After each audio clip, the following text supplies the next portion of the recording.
Bonjour à tous. Le titre du message d'aujourd'hui, la maîtrise de soi. Alors, chacun d'entre nous a une petite idée quand même de quoi il s'agit. On la pratique, on l'a plus ou moins maîtrisée justement. Mais je vous propose dès à présent de tenter de l'exercer, cette maîtrise de soi, en étant attentif au message. Vous l'êtes toujours. Mais je vais dire qu'aujourd'hui, avec le thème, peut-être vous allez accentuer cette concentration, cette capacité à saisir un petit peu ce qui pourrait vous toucher pendant le message, ce qui pourrait vous concerner et que vous pourriez mettre en application durant la semaine. Voilà. Merci pour cette démarche. Alors, nous lisons dans Galates 5, 22, 23, « Mais le fruit de l'esprit est l'amour, la joie, la paix, la patience, la bonté, la bienveillance, la foi, la douceur et la maîtrise de soi. » Bon, c'est placé en dernier, mais c'est pas pour ça que c'est moins important. Alors, en d'autres termes, le fruit de l'esprit n'est rien d'autre que le caractère de Christ. Un caractère qui révèle qui est Jésus. Mais en fait, le développement de la vie, c'est en fait le développement de la vie de Christ dans la vie du croyant. Le fruit de l'esprit n'est pas écrit au pluriel. Vous avez remarqué que c'est le fruit de l'esprit. Il est unique. Et pourtant, on a cité toutes ses caractéristiques. Et en fait, j'ai une image qui est assez représentative, c'est le raisin, la grappe de raisin. C'est un fruit. Et il y a plein de grains. En fait, chaque grain est tout aussi savoureux et tout aussi utile que les autres. C'est le fruit qui me représente le mieux le fruit de l'esprit pour moi. Chaque qualité évoquée n'est qu'une partie de cet ensemble, et je crois que l'image de la vigne illustre bien le lien qui relie toutes ces composantes.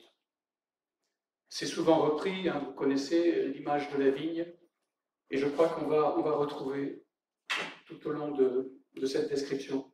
Dans Jean 15, 4, nous lisons « Demeurez en moi, et je demeurerai en vous, comme le sarment ne peut lui-même porter du fruit, s'il ne demeure attaché au cep. Ainsi, vous ne le pouvez non plus si vous ne demeurez en moi. » Donc nous comprenons ainsi tout de suite un des enseignements essentiels sur ce qu'est le Christ et sur la relation que nous pouvons avoir avec lui. Oui, il nous faut être branchés sur le Christ, qui est pour nous la source essentielle de tout le meilleur dont nous avons besoin pour nous et pour transmettre de bons fruits au monde. Nous sommes donc appelés à porter du fruit. C'est le sens de la vie. C'est la clé du bonheur. Or, le fruit pour un arbre, c'est ce qu'il donne. Et ce qu'il donne ne lui profite pas. Ce qui donne du sens à toute vie, ce n'est pas ce que nous possédons, ce que nous sommes, ce que nous recevons, ce que nous subissons, mais le fait de donner. Jésus le répète plusieurs fois. « Je vous ai établi afin que vous alliez et que vous portiez du fruit et que votre fruit demeure. » Dans Jean 15, 16. « Et si vous portez beaucoup de fruits, c'est ainsi que mon Père sera glorifié et que vous serez mes disciples. » Dans Jean 15, 8. La richesse et la variété des diverses composantes du fruit de l'esprit nous donnent la possibilité de donner en fonction de ce que l'on a et de ce que les autres ont besoin. Notre rôle véritable est de porter dans le monde les fruits que Dieu veut lui donner. On va transmettre. Cela va un peu à l'encontre de la pratique qui consiste à dire « Mon Dieu, donne-moi, mon Dieu ».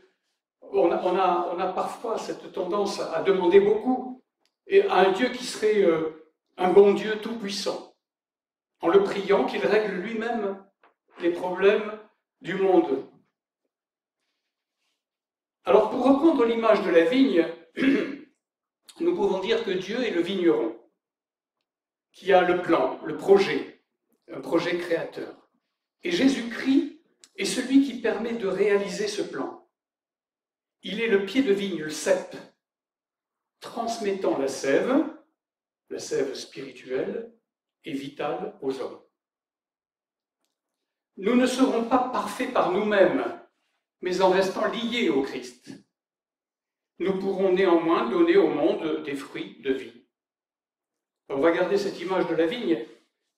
Nous ne sommes qu'une seule personne. Et pourtant, on pourrait être représenté par plusieurs sarments, nous-mêmes. Certains vont donner du fruit et d'autres vont se dessécher. Dieu nous accueille et nous pardonne toujours. Mais il n'empêche que celui qui ne donne pas se coupe de toute joie et de la source même de la vie.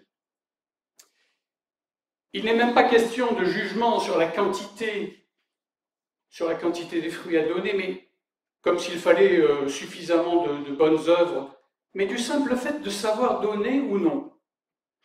Ce qui sauve une vie, c'est une logique centrée sur le don. Ensuite, on peut dire qu'en fait, personne n'est tout à fait bon, tout à fait mauvais. Il y a en nous du bon et du mauvais. Parfois, nous donnons du fruit, parfois, nous nous refermons sur nous-mêmes. Donc, on a plusieurs sarments, et certains sont stériles et certains sont féconds. Il ne faut pas en avoir peur de ceux qui sont stériles, parce que Dieu garde les bons sarments, et il jette au feu ce qui est inutile. Ce n'est pas une mauvaise nouvelle. Cela veut dire que Dieu garde le meilleur de nous-mêmes, et tout ce qui ne vaut rien, il l'oublie, il n'en tient pas compte. C'est jeté au feu. Mais tant mieux, nous vous en voilà débarrassés pour l'éternité.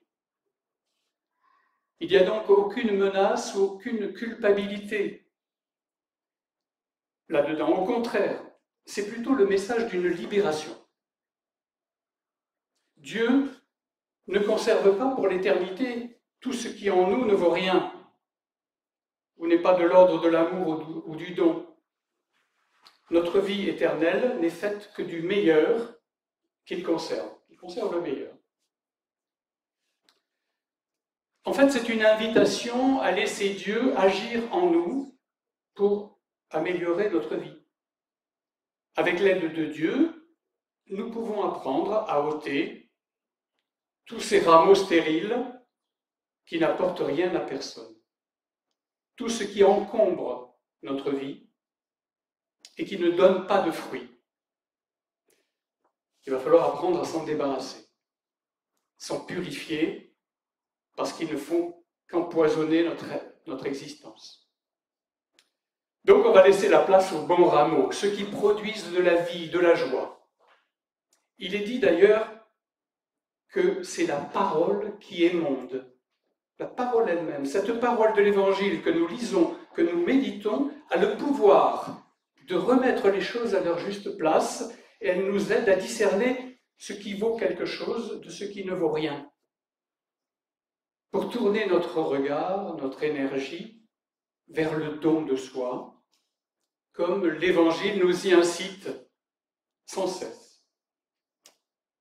En sortant de nous-mêmes, de notre égoïsme, de nos petites préoccupations matérielles et personnelles qui ne mènent à rien de bon. Dieu émonde, non pour donner moins, mais pour donner mieux. Il s'agit de nous purifier, de nous délester de ce qui nous gêne. Alors la base de tout ça, c'est de demeurer en Christ. Mettre Jésus dans son cœur et ainsi rayonner de toute sa grâce. S'imprégner de sa parole, de ses valeurs, aimer, pardonner, donner, servir, procurer la paix, se laisser inspirer, dans toutes nos pensées, nos paroles et nos actes. Finalement, c'est juste se remplir de tous les dons de Christ à un point tel qu'on ne puisse qu'en rayonner, en débordant de tout ce que l'on a reçu. C'est même sans doute dans ce sens que l'on peut comprendre la fin du texte lorsque Jésus dit « Aimez-vous les uns les autres comme je vous ai aimés » dans Jean 13, 34. Alors il ne dit pas cela pour nous donner un exemple qui serait même un peu culpabilisant, mettant la barre trop haute, mais pour dire « Si vous vous savez aimer et libérer, alors vous saurez aimer et libérer. » Alors, pour illustrer mon propos, je vais prendre un exemple concret au travers d'une composante du fruit de l'esprit, c'est la fameuse maîtrise de soi. J'y arrive. Dès que le croyant reçoit le salut, il est amené à vivre une vie qu'il sache maîtriser. Tel est le plan de Dieu, se dominer soi-même. C'est là ce que nous devrions faire. Nous tenir nous-mêmes en main, sous la direction du Saint-Esprit. Le contrôle de soi, comme fruit de l'esprit, c'est une discipline exercée sur soi-même. Alors, quand on évoque la maîtrise de soi, on a parfois l'image d'un grand maître zen, dans l'immobilité totale, la quiétude parfaite, la zen attitude. Pour nous chrétiens, c'est autre chose. Ce n'est pas le retrait complet du monde et le détachement vis-à-vis de ses servitudes, c'est plutôt notre juste place dans ce monde tel qu'il est, et sans pour cela adhérer à ce qu'il génère. C'est une forme d'acceptation de ce qu'est le monde, mais sans notre consentement à toutes ses dérives. Être présent ici, et maintenant dans la paix de Christ qui règne en nous. Je crois que ce que nous devons accepter en matière de maîtrise de soi, c'est que le maître est extérieur à nous-mêmes. C'est ça la difficulté. Maîtrise de soi et accepter que c'est le maître, Jésus-Christ, qui va nous y aider. Ce maître qui est extérieur à nous-mêmes, ce n'est pas moi, ce n'est pas mon ego, ma force, ma volonté, qui me rendent maître de moi-même. C'est la présence de Christ en moi, qui, lui, est mon seul maître. Alors la maîtrise de soi nous est accordée et devient accessible si nous la laissons s'épanouir. Alors, je vais voir une première étape toute simple. Voir dans les petites choses comment nous pouvons commencer à exercer la maîtrise de soi. Parce qu'il y a quand même quelque chose à faire. En demandant à Dieu de nous accompagner. Dans Proverbe 13.3, nous lisons « Celui qui surveille ses paroles met sa vie à l'abri. Qui parle sans réfléchir s'expose à la ruiner. » Proverbe 15.1. Une réponse douce calme la fureur, mais une parole dure excite la colère. Donc, on voit tout de suite que la maîtrise de notre langue devrait être une des premières maîtrises à exercer sur nous-mêmes. Facile à dire. Favorisons plutôt l'écoute, plutôt qu'un flux de paroles. Alors, il y a une petite image que j'aime bien, c'est que nous avons deux oreilles et nous avons une langue. Prenons l'habitude d'écouter 2 fois plus que l'on ne parle.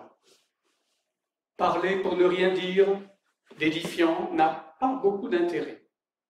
Répondre trop vite, avec virulence, n'engendre rien de bon. Alors, en matière de maîtrise de soi, c'est très large. Tout le monde est d'accord qu'il vaut mieux se maîtriser que se laisser emporter. Quand on observe nos propres réactions ou celles de notre entourage, on s'aperçoit que le degré de réaction, la sensibilité face aux événements varient beaucoup d'un individu à l'autre.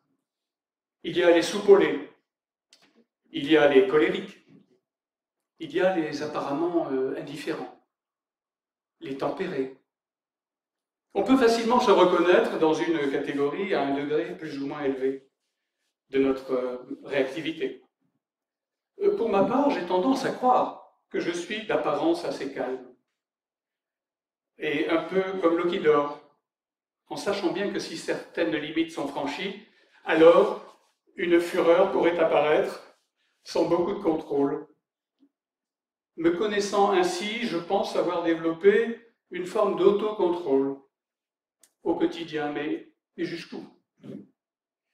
Comment mettre en pratique la maîtrise de soi? Donc j'ai parlé de toutes les composantes du fruit de l'esprit.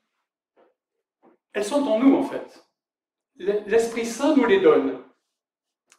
Elles sont là, et pourtant elles ne sont pas toutes visibles, ou pas épanouies au même degré chez chacun d'entre nous. En fait, elles sont plantées dans notre cœur, sous forme de petites graines. Mais il faut les cultiver. Il faut les arroser et les mettre en pratique. Mettre en pratique. Il s'agit bien de cela. Passer de la parole, merveilleuse parole, à l'acte. Le Seigneur nous l'a dit, nous l'a écrit. Il a semé en nous ce fruit de l'esprit. Alors, il ne faut pas croire que parce que nous sommes chrétiens, baptisés, ayant lu la Bible, ayant participé à tant d'études bibliques, de séminaires, que nous sommes obligatoirement remplis de douceur, de paix, d'amour, de patience, de tempérance, de maîtrise de soi. Pour faire une comparaison avec le sport, c'est un peu comme si nous avions pris la licence dans un club. On a acheté la tenue, on a pris notre abonnement, on s'est même inscrit aux chaînes sportives, on a épluché tous les calendriers, on connaît tous les championnats. Mais on n'a pas versé une goutte de sueur. Alors, si nous n'avons pas pratiqué assidûment les exercices, si nous ne nous sommes pas entraînés, ben nous ne sommes pas vraiment sportifs. Ce n'est qu'en pratiquant chaque jour, chaque semaine, qu'on pourra devenir sportif. Et je crois que l'image, elle correspond assez bien à la pratique chrétienne. C'est le quotidien qui va remplir notre vie de chrétien et qui va permettre que ces fruits, ces petites graines s'épanouissent. Le Christ, nous avons reçu l'Esprit Saint. Maintenant, il y a notre part à faire. Cette graine de la maîtrise de soi, nous la possédons en nous, mais a-t-elle seulement commencé à germer? A-t-on simplement tenté de changer quelque chose dans nos habitudes? Dans Luc 16, nous lisons, 16-10, « Celui qui est fidèle dans les moindres choses l'est aussi dans les grandes, et celui qui est injuste dans les moindres choses l'est aussi dans les grandes. » Alors, il est important de mettre en pratique la maîtrise de soi dans les petites choses pour progresser dans ce domaine. Cette maîtrise de soi, au sens chrétien du terme, est une capacité à laisser le Seigneur nous transformer. Car ce sera avant tout avec l'aide du Seigneur que ces modifications pourront s'opérer. Nous pouvons et nous devons prier pour lui demander de nous guider, de nous accompagner sur ce chemin. C'est aussi une façon de reconnaître nos limites, de les accepter, de signifier à Dieu que nous voulons grandir avec lui et pour lui. Alors je vais rester concret. Je vais reprendre un exemple. Nous souhaitons tous être capables de nous contenir, de nous maîtriser quand des personnes sont provocantes, désagréables, et nous poussent à bout. Cela est très difficile. Mais sommes-nous seulement capables de nous maîtriser face à un buffet de dessert, alors que nous avons déjà bien mangé? Sommes-nous capables de ne pas reprendre un verre de vin alors que nous ne devons pas trop en absorber ou parce que nous en avons déjà consommé? Sommes-nous capables de ne pas plonger la main dans une boîte de bonbons dont nous savons qu'ils ne sont pas très, très bons pour notre santé? On peut se permettre, mais est-ce que sur ces petites choses-là, on arrive à s'arrêter, à se contrôler, déjà? Dans les petites choses du quotidien, nous pouvons exercer notre maîtrise. C'est bien parce que nous l'aurons exercée que nous pourrons peut-être la développer dans des situations plus importantes, plus graves. Dans la maîtrise de soi au quotidien, il y a quelques éléments que je peux vous citer. Par exemple, maîtriser nos gestes, ne pas les faire dans la précipitation, en pensant à autre chose. Vous avez tous fait ça, moi aussi. On pense à autre chose, on fait des gestes, et là, on appelle ça les faux mouvements. Oh, j'ai fait un faux mouvement. Parfois, ce sont des blessures, parce qu'on pensait à autre chose, et puis, boum, on s'est cogné. Être ici et maintenant dans ce que l'on fait, c'est déjà exercer la maîtrise de soi. Ce pourrait être aussi de rejeter les mauvaises pensées. C'est un exercice, on peut dire, quand des mauvaises pensées arrivent, de les arrêter tout de suite. Il faut les arrêter immédiatement, réorienter nos pensées vers ce qui est beau, vers ce qui est inspiré par le Seigneur. C'est un exercice. Ce pourrait être aussi de faire ce que le Seigneur nous a inspiré. On est inspiré. On a de beaux projets. On a reçu des idées formidables. Et quand c'est qu'on les met en œuvre? Quand c'est qu'on les met en pratique? Parce que ça pourrait nous donner de la cohérence entre nos belles idées, ce qu'on a reçu, ce qu'on a dans le cœur et ce que l'on fait. Donc se mettre en mouvement, faire ce que l'on a reçu, c'est trouver un équilibre, une cohérence intérieure et une forme de maîtrise. En fait, il y a plein de domaines où on peut exercer la maîtrise de soi, bien sûr. Il y en a un qui est évident, c'est la patience. La patience, la maîtrise de soi, je crois que là, vraiment, c'est une évidence. Elles sont intimement liées. Surtout que l'impatience rend la vie de beaucoup de personnes très pénible. Nous attendons toujours quelque chose. Autre chose que ce que l'on a. Dans le monde du travail, on attend la pause café, on attend la fin de journée, on attend les vacances, on attend la retraite. Et comment vit-on? Comment vit-on le moment présent? Le travail ne doit-il être que souffrance? Ils sont nombreux les impatients de la circulation qui voulaient gagner 5 minutes en doublant et qui ont passé des mois en rééducation dans un drame de la route. Vous les connaissez, les impatients de la route? Ah, ils ont gagné une place. Ou alors ils sont à l'hôpital. Et si on se contentait de ce que l'on a? On ne construit pas une vie sur des frustrations, sur des impatiences. Le Seigneur nous demande de nous contenter de ce que l'on a et de vivre dans sa paix, dans sa... L'apprentissage de la patience est une mise en pratique de la maîtrise de soi dans le quotidien. Alors, je vais prendre un exemple. C'est pas ma bouteille. Je dois faire la queue dans une file d'attente chez le boulanger. Ce temps d'attente a la même valeur que tous les instants de vie, toutes mes minutes. C'est précieux ces minutes, parce que je pense qu'elles se multiplient pas. Hein. On en a un certain nombre. Et je pense qu'elles méritent ces minutes d'être vécues avec plénitude. Est-ce que ça ne serait pas l'occasion d'une méditation, d'un sourire à l'autre? C'est peut-être l'observation, la capacité à observer ce qui se passe autour de nous, de remercier le Seigneur qui nous permet d'aller acheter du pain.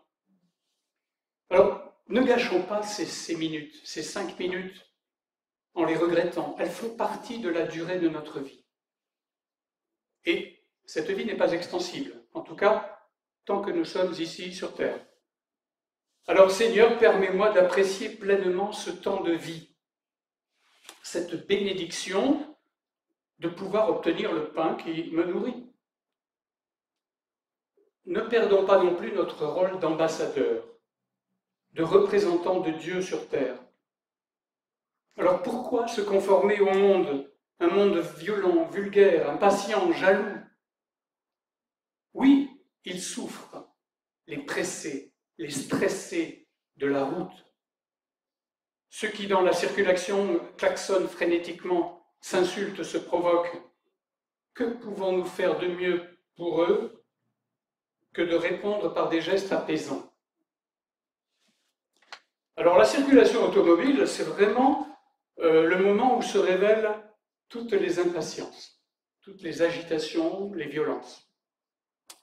C'est vraiment le meilleur moment d'exercer la maîtrise de soi, la patience. On dirait que ça a été fait pour ça. Suivre un flux de véhicules sans déranger les autres conducteurs, ni trop vite, ni trop lent. J'ai pour comparaison le comportement que nous avons quand nous sommes piétons. Alors quand on est piéton, pardon madame, allez-y, courtoisie, galanterie, on est attentif à l'autre, on est au contact de l'autre. Alors dès qu'on rentre dans la voiture, le même, dès qu'il devient automobiliste, tout change. C'est bizarre. Le respect de l'autre doit-il disparaître? Alors j'ai un ami, que je ne citerai pas, un ami chrétien, qui, en tant que jeune chrétien, avait décidé d'afficher à l'arrière de sa voiture « Lisez la Bible ». Magnifique. C'était rempli de bonnes intentions. Mais, quelque temps plus tard, il a dû retirer l'inscription. Il a réalisé le contre-témoignage que représentait sa façon de conduire. Effectivement, on ne peut pas tous les jours faire le grand écart entre ses convictions, ce qu'on affiche, ce que l'on dit, et puis le comportement que l'on a. Alors bon, je tiens à rassurer mon ami, on est nombreux à faire ce constat. Hein. Ça m'est arrivé aussi, hein, j'avais une anecdote, au début, quand j'étais entré dans l'église, quelques temps plus tard, j'étais allé voir un ami qui faisait des beaux t-shirts, et je lui avais demandé d'écrire sur ce t-shirt noir, tu aimeras ton prochain comme toi-même. Je trouvais que c'était formidable, le message de Christ. Je l'avais sur mon t-shirt noir, et puis après je me suis dit, bon, il faut le porter. Alors, je me suis posé la question quand même, et puis je suis venu à l'église avec. Oh, les amis m'ont regardé. Je les voyais, ah, c'est beau, c'est souriant. Je sentais quand même comme une petite gêne. Et puis, j'ai bien compris que pour moi, il me serait bien difficile de me promener dans le t-shirt, avec ce t-shirt, dans la rue, dans les événements, dans toutes les circonstances de la vie. C'était bien difficile. Parce que je me disais, mais quelle image je reflète? Qui suis-je, moi, avec ce magnifique message? Alors c'est vrai que je l'ai gardé longtemps dans mon placard. Parce que cette question, on se la pose, quelle image reflétons-nous? Qu'est-ce que je renvoie? Mais je pense qu'on peut afficher nos convictions à des moments. Je vais le ressortir. Alors, je parlais de conduite automobile, mais pour terminer sur ce thème, vous, quel type de conduite adoptez-vous? Est-ce que vous avez une conduite souple, un style un peu sportif, écolo, je ne sais pas. Mais moi, je voulais vous laisser penser, est-ce que vous avez imaginé adopter le style de conduite chrétienne? C'était pas trop marqué, ça, hein? Alors, chrétienne, pourquoi? Est-ce qu'on ne pourrait pas imprimer à notre voiture des réflexes chrétiens? De douceur, de respect des piétons, de courtoisie envers les autres automobilistes. C'est à l'amour que vous aurez les uns pour les autres qu'ils reconnaîtront que vous êtes mes disciples. Disait Jésus dans Jean 15, 35. Alors, la prochaine fois que vous mettez la clé dans le contact, pensez au style de conduite que vous allez adopter. Qui sait si à votre conduite, on reconnaîtra peut-être que vous êtes chrétien. Alors, que l'on conduise ou pas, l'image est bonne pour tous. Nous pouvons à ce stade voir un parallèle intéressant dans notre vie chrétienne entre ce qui est du domaine de la loi, c'est-à-dire le code de la route, et ce qui est du domaine de la grâce, c'est-à-dire un mode de conduite chrétien directement inspiré de l'amour que nous devons avoir pour nous-mêmes et pour les autres. Alors, si nous ne sommes dirigés que par un code de la route extérieur à nous-mêmes, c'est-à-dire que ce code, il est basé sur la surveillance, la répression, la peur du gendarme, enfin, la société a trouvé des solutions. Nous risquons, si nous ne ressemblons qu'à ces conducteurs, nous risquons d'avoir des comportements qui consistent à freiner dès qu'il y a un radar pas loin, ensuite tenter de transgresser quand on n'est pas surveillé. C'est vrai qu'on a vite fait de jouer comme ça avec la règle, sans vouloir faire des excès, mais parce que dans ce cas-là, nous n'avons pas intériorisé cette loi. Et nous allons imprimer à notre machine des réflexes qui sont de se protéger de cette répression. Alors que si cette loi est acceptée, tout devient facile.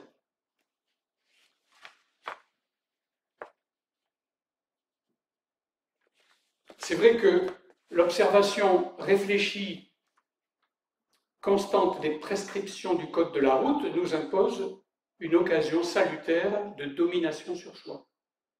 Je l'ai accepté, je l'ai en moi, je n'ai pas besoin qu'on me surveille, qu'on me mette des radars partout. Donc, je voulais faire un peu ce lien entre la loi, la grâce, ce que l'on a en soi, et la mise en application. C'est une image, c'est mon image.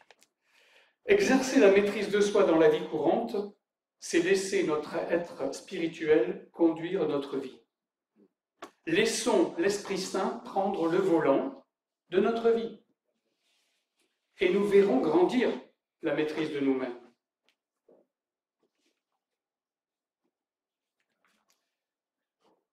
Pour conclure, te ressembler, Jésus, c'est mon espoir suprême. Penser, agir, aimer, toujours plus comme toi. C'est vrai que le chant de John Larson, dans J'aime 240, résonne en moi. Tout comme me parle la citation de Irénée. Irénée, il était évêque de Lyon au IIe siècle. Ça commence à dater, mais on a retrouvé une phrase merveilleuse. Dieu s'est fait homme pour que l'homme se fasse Dieu. Dieu s'est fait homme pour que l'homme se fasse Dieu. Alors là, l'ambition est immense, mais elle est à la dimension de Dieu. Elle n'est pas l'expression de notre désir de briller, de notre vanité. C'est ce que Dieu veut pour nous. Il veut nous voir grandir pour lui ressembler. Lui ressembler, ce n'est pas tout lui demander pour qu'il le fasse à notre place. C'est lui obéir en faisant tout ce qu'il a prévu pour nous. Alors Seigneur, ce n'est pas mon ambition, mon orgueil qui me guide. C'est toi qui veux me voir grandir pour servir. C'est toi qui es venu jusqu'à nous en devenant un homme pour que nous devenions semblables à toi. Alors commençons dès aujourd'hui par des petites actions très concrètes à notre mesure. C'est en vivant avec amour, en offrant son témoignage chrétien dans les tâches quotidiennes, que nous sommes appelés à devenir saints. Et chacun dans les conditions et dans l'état de vie dans lequel il se trouve. Nous lisons dans Jean 3,30, « Il faut qu'il grandisse et que je diminue. » Alors Seigneur, je te laisse toute la place pour que tu règnes dans mon cœur. Permets-moi de laisser croître en moi le fruit de l'esprit. Aide-moi à franchir mes propres barrières pour devenir pleinement ton serviteur.